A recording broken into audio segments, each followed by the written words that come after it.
Question দিয়েছে, বলছে Ronald and Elan are working on an assignment. Ronald takes 6 hours to type 32 pages on a computer, while Ilan takes 5 hours to type 40 pages. How much time will they take working together on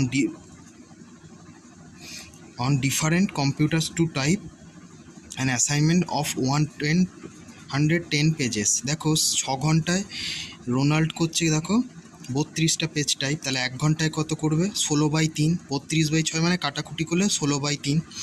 এবার দেখো ইলান 5 ঘন্টায় করছে 40টা page type, তাহলে 1 ঘন্টায় 8 page, তাহলে 1 ঘন্টায় total দুজন মিলে কত করছে? 8 + 16/3, তার মানে 40/3 পেজেস। তাহলে 40/3 পেজ টাইপ করে হচ্ছে 1 ঘন্টায়, তাহলে 110 পেজ কত ঘন্টায় টাইপ করবে? তাহলে 1 পেজ করে হচ্ছে 3/40, 110 হলে কী হবে?